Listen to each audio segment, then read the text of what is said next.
大家好，我是萨姐。今天我们用素油代替猪油来做一款鲜肉月饼，酥皮层次分明，酥脆掉渣。这个中秋要吃也要吃得健健康康。先来调馅，用3分肥7分瘦的猪肉馅放入所有的调料。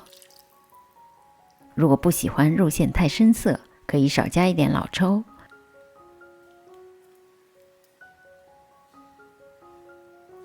朝着一个方向搅拌，直到肉馅起胶上劲。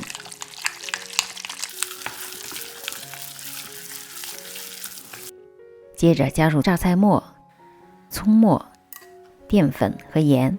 葱和榨菜最主要起到提香提鲜的作用，所以切得碎一点，口感上就吃不出来了。最后倒入少量的油，锁住水分。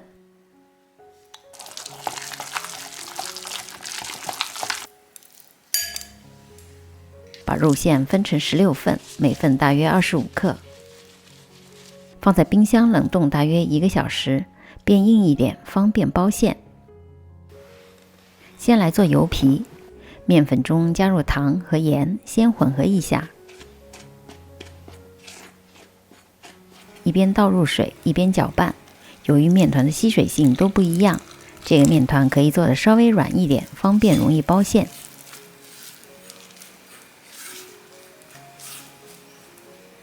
最后加入植物油，也可以用其他类型的素油，比如玉米油、色拉油、麦麸油、花生油。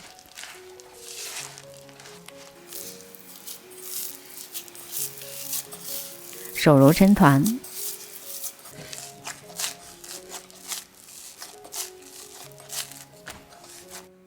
不用太光滑，盖上保鲜膜，松弛15分钟。15分钟之后，稍稍揉一下面团，就变得很光滑了。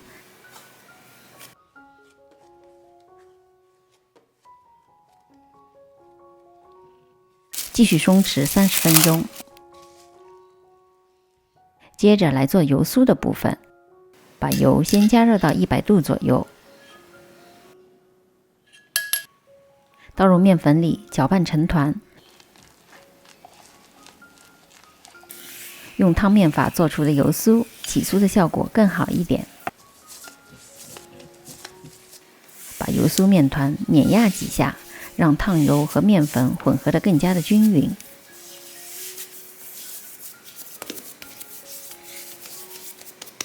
盖上保鲜膜，松弛30分钟。前几天做的霸王酥是用小包酥的方法，今天用大包酥来做。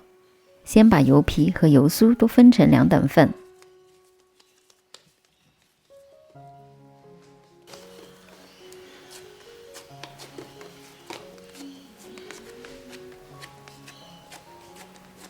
把1份油皮包裹住油酥，用包包子的方法收口。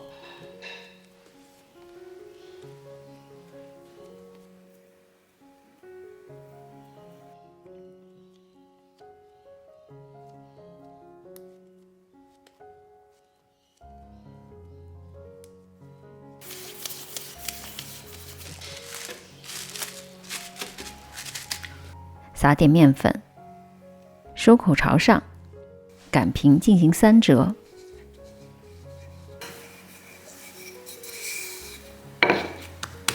折的时候边角对齐，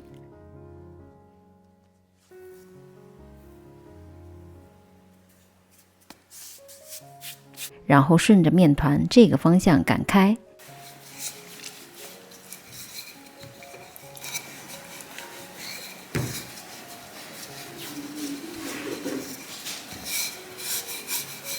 擀成一个大约40乘30厘米的长方形，由上至下卷起。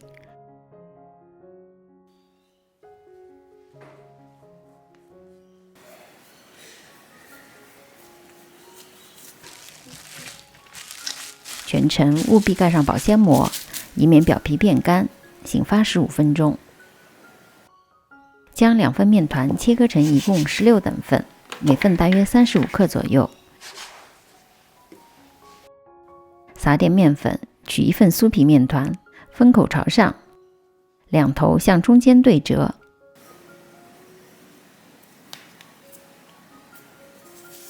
擀成中间稍厚、四周薄的面皮。你看面皮的背面完全不会破酥，如果不小心破酥了，也不用着急，蘸一点面粉，轻拍几下，破酥就消失了。想要酥皮不容易破酥、混酥，记得油皮要稍微软一点，擀开的时候要均匀，也不能太用力，而且制作的全程要盖着保鲜膜，以免变干。封好口，轻轻的按扁，这样就做好一个月饼生坯了。最后给月饼润润色，红色的色粉加点水溶解，放一张厨房纸浸透，印章先试一下颜色的深浅，印上红章的鲜肉月饼看起来更容易勾起食欲。今天分别用煎锅和烤箱来试试，哪种做出来的月饼更酥更好吃。平底锅里倒入少量的油，一半的月饼生坯放入锅里，盖上盖，中小火煎大约20多分钟，煎的期间不断的翻面，让两面的上色更加的均匀。另外一半放入预热好180度的烤箱里，烤25到30分钟，表面鼓起并且轻微上色就代表好了。鲜肉月饼最好趁温热的时候吃，外形上煎锅版的更像上海街头卖的鲜肉月饼，酥脆的掉渣，但层次没有烤箱版的那么分明。总体来说，无论煎锅还是烤箱做的鲜肉月饼都是好吃的来不得了。大家做完后欢迎发作业到我的 Facebook， 离开前千万别忘了订阅、点赞和按下小铃铛。还有大量精彩的蛋糕和面包视频，请进入萨姐的南腔北调观看。我们下集再见。